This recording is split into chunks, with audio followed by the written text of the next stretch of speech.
Hi hello welcome back to my YouTube channel. ಇವತ್ತು ರವೆ ಉಂಡೆ ಅಥವಾ ರವೆ ಲಡ್ಡು ಹೇಗೆ ಮಾಡೋದು ಅಂತ ನೋಡ್ಕೊಂಬರೋಣ. ನಾನು ಅರ್ಧ ಕೆ ಜಿ ರವೆ ತೊಗೊಂಡಿದ್ದೀನಿ, ಮೀಡಿಯಮ್ ರವೆ ತೊಗೊಂಡಿದ್ದೀನಿ. ಮತ್ತು ಅರ್ಧ ಕೆ ಜಿಗೆ ಸ್ವಲ್ಪ ಕಡಿಮೆ ಸಕ್ಕರೆ ತೊಗೊಂಡಿದ್ದೀನಿ. ಗೋಡಂಬಿ, ದ್ರಾಕ್ಷಿ, ಬಾದಾಮಿ ತೊಗೊಂಡಿದ್ದೀನಿ, ಏಲಕ್ಕಿ ಕಾಯಿ ಮತ್ತು ಕಾಯಿ ತುರಿ ಒಂದು ಫುಲ್ ಕಾಯಿ ತೊಗೊಂಡಿದ್ದೀನಿ. ನೀವು ಕೊಬ್ಬರಿ ಯಾರು ಹಾಕ್ಕೊಬೋದು, ಕಾಯಿ ಯಾರು ಹಾಕ್ಕೊಬೋದು, ಎರಡರಲ್ಲಿ ಯಾವ್ದಾರು ಹಾಕ್ಕೊಬೋದು. ನಾನು ಕಾಯಿ ತೊಗೊಂಡಿದ್ದೀನಿ. ಕಾಯಿ ಸ್ವಲ್ಪ ಟೇಸ್ಟ್ ಚೆನ್ನಾಗಿರುತ್ತೆ ಕಾಯಿ ಹಾಕಿದ್ರೆ ಕೊಬ್ಬರಿಗಿನ್ನ. ತುಪ್ಪ,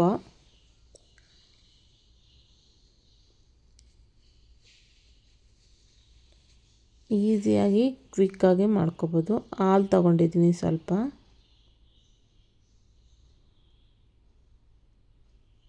ಈಸಿಯಾಗಿ ಬೇಗ ಆಗೋ ಸ್ವೀಟ್ ಅಂದರೆ ರವೆ ಉಂಡೆನೇ. ಬೇಗ ಆಗುತ್ತೆ, ಚೆನ್ನಾಗೂ ಇರುತ್ತೆ. ಇವಾಗ ಸ್ಟವ್ ಆನ್ ಮಾಡಿಕೊಂಡು ಒಂದು ಪ್ಯಾನ್ ಇಟ್ಕೊಳ್ಳೋಣ. ಒಂದು ಸ್ಪೂನಷ್ಟು ತುಪ್ಪ ಹಾಕ್ಕೊಳ್ಳೋಣ.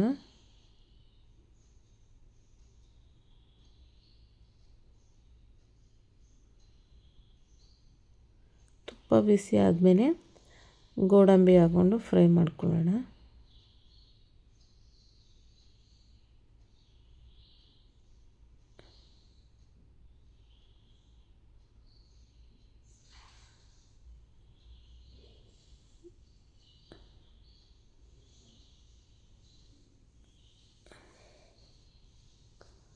ಗೋಲ್ಡನ್ ಬ್ರೌನ್ ಬರೋ ಥರ ಫ್ರೈ ಮಾಡ್ಕೋಬೇಕು. ದ್ರಾಕ್ಷಿನೂ ಹಾಕ್ಕೊಂಡು ಫ್ರೈ ಮಾಡ್ಕೊಳ್ಳೋಣ.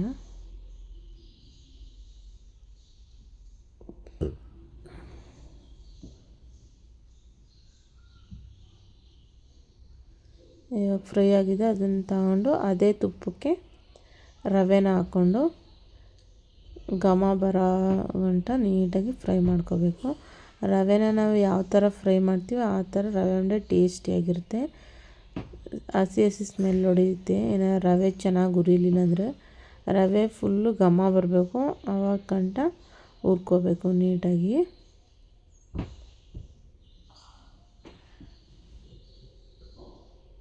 ಘಮ್ಮನ ಸ್ಮೆಲ್ ಬರುತ್ತೆ, ಅದು ರವೆ ಫುಲ್ಲು.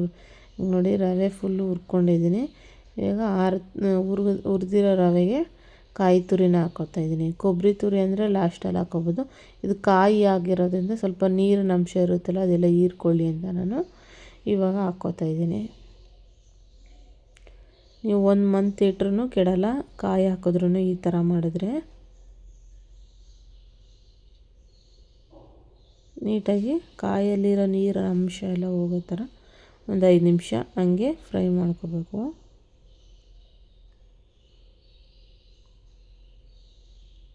ನೋಡಿ, ಇವಾಗ ಇದು ಫ್ರೈ ಆಗಿದೆ. ಇವಾಗ ಸಕ್ಕರೆ ತಗೊಳ್ಳೋಣ. 1/4 ಕೆ ಜಿಗಿನ್ನ ಸ್ವಲ್ಪ ಜಾಸ್ತಿ ಸಕ್ಕರೆ ತೊಗೊಂಡಿದ್ದೀನಿ ಅರ್ಧ ಕೆ ಜಿ ರವೆಗೆ. ಸ್ವೀಟ್ ಜಾಸ್ತಿ ತಿನ್ನೋರು ಜಾಸ್ತಿ ಹಾಕ್ಕೊಬೋದು, ಸಮ ಪ್ರಮಾಣದಲ್ಲಿ ಹಾಕ್ಕೊಬೋದು. ಅರ್ಧ ಕೆ ಜಿ ಸಕ್ಕರೆಗೆ ಅರ್ಧ ಕೆ ಜಿ ರವೆ ಹಾಕ್ಕೊಬೋದು. ಇವಾಗ ಸಕ್ಕರೆ ಹಾಕ್ಬಿಟ್ಟು ನೀಟಾಗಿ ಮಿಕ್ಸ್ ಮಾಡ್ಕೊಳ್ಳೋಣ. ಆಮೇಲೆ ಏಲಕ್ಕಿ ಪುಡಿ ಹಾಕ್ಕೊಳ್ಳೋಣ. ಇವಾಗ ಸ್ವಲ್ಪ ಹಾಲು ಹಾಕ್ಕೊಳ್ಳೋಣ. ಜಾಸ್ತಿ ಹಾಕ್ಕೊಳ್ಳೋದೇನು ಬೇಡ, ಸ್ವಲ್ಪ ಹಾಕ್ಕೊಳ್ಳೋಣ.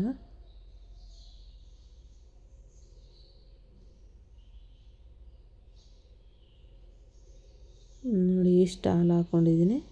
ಇವಾಗ ನೀಟಾಗಿ ಮಿಕ್ಸ್ ಮಾಡ್ಕೊಬೋದು. ಫ್ಲೇಮ್ನ ಸಿಮ್ಮಲ್ಲಿ ಇಟ್ಕೊಂಡು ಮಿಕ್ಸ್ ಮಾಡ್ಕೋಬೇಕು.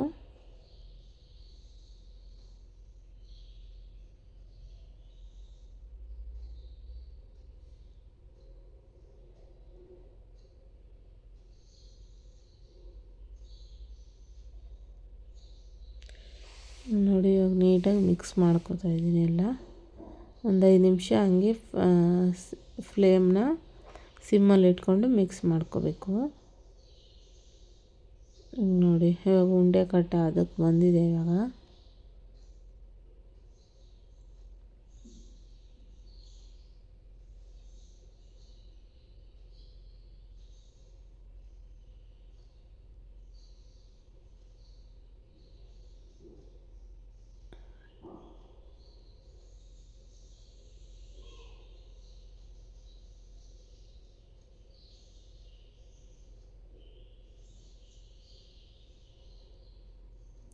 ಇವಾಗ ನೀಟಾಗಿ ಮಿಕ್ಸ್ ಮಾಡ್ಕೊಂಡಾಗಿದೆ.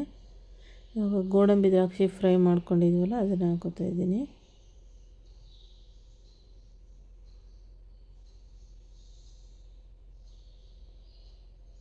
ಹಾಕ್ಕೊಂಡು ಸ್ಟೌವಿಂದ ಕೆಳಗಡೆ ಇಳಿಸ್ಕೊಂಡು ಒಂದು ಸತಿ ನೀಟಾಗಿ ಮಿಕ್ಸ್ ಮಾಡ್ಕೋಬೇಕು. ಕೆಳಗಡೆ ಇಳಿಸ್ಕೊಂಡು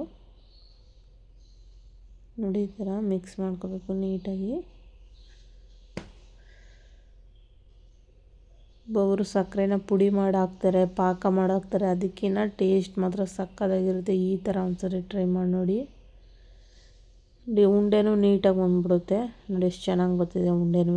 ಟೇಸ್ಟ್ ಮಾತ್ರ ಸಕ್ಕತ್ತಾಗಿದೆ ರವೆ ಉಂಡೆ. ನೀವು ಒಂದ್ಸರಿ ಟ್ರೈ ಮಾಡಿ ನೋಡಿ ಮನೇಲಿ ಈ ಥರ ಒಂದ್ಸರಿ.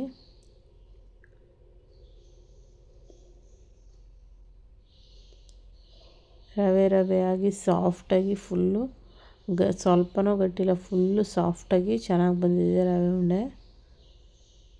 ಟೇಸ್ಟ್ ಮಾತ್ರ ಸಕ್ಕತ್ತಾಗಿದೆ. ಮಕ್ಳಿಗೂ ಇಷ್ಟ ಆಗುತ್ತೆ, ದೊಡ್ಡವ್ರಿಗೆ ಎಲ್ಲರಿಗೂ ಇಷ್ಟ ಆಗುತ್ತೆ.